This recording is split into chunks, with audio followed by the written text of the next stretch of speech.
तन पे भस्म लगाए शंकर, पेश बड़ा अरभंगा है। माथे पे चंद्रमा बिराजे, जटा में सोहे गंगारे। এ হেন মহাদেব শ্মশানে মশানে ঘুরে বেড়াবেন, ভূত প্রেতদের নিয়ে কৈলাসে ধ্যানে বসবেন, কিংবা কাশীতে জীবের কানে তারক ব্রহ্ম নাম শোনাবেন, অথবা ধ্যান ভঙ্গ হওয়ায় তৃতীয় চক্ষু খুলে তৎক্ষণাৎ কামদেবকে ভস্ম করে দেবেন। ভোলা মহেশ্বর এই অবধি চেনা, কিন্তু অচেনা মহাদেবের অচেনা রূপের দেখা যদি পেতে চান, আপনাকে যেতে হবে শ্রী বৃন্দাবন ধামে। সেখানে মহাদেব বসে আছেন গোপী সাজে।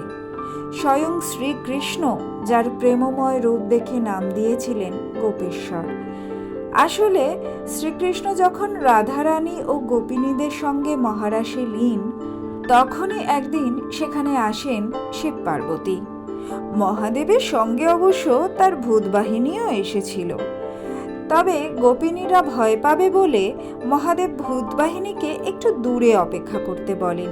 যে গলিতে তাদের অপেক্ষা করতে বলেছিলেন দেবাদিদেব, আজও সেই গলির নাম ভূত গলি। এদিকে মাতা পার্বতী তো রাশে ঢুকে গেলেন অবলীলায়, কিন্তু রাশে ঢুকতে গিয়ে বাধা পেলেন মহাদেব। সখীরা বললেন, রাশে তো পুরুষের প্রবেশের অধিকার নেই, তাই মহাদেব রাশে অংশ নিতে পারবেন না। রাশে প্রবেশ করতে হলে ধারণ করতে হবে গোপীরূপ। মহাদেব পড়লেন মুশকিলে, কিন্তু মুশকিল আসান করলেন স্বয়ং যমুনা মহারানী। নিজের হাতে তিনি মহাদেবকে সাজিয়ে তুললেন গোপী রূপে। তারপরেই রাশে প্রবেশের ছাড়পত্র পেলেন মহাদেব। মহাদেবের সেই গোপী রূপে মুগ্ধ হয়ে শ্রীকৃষ্ণ তাকে গোপেশ্বর বলে সম্বোধন করেন। সেই থেকে বৃন্দাবন ধামে গোপেশ্বর মহাদেব নামে পূজিত হন দেবাদিদেব মহাদেব। বলা হয়, বৃন্দাবনে এসে গোপেশ্বর মহাদেব দর্শন না করলে অসম্পূর্ণ থেকে যায় শ্রীধাম দর্শন।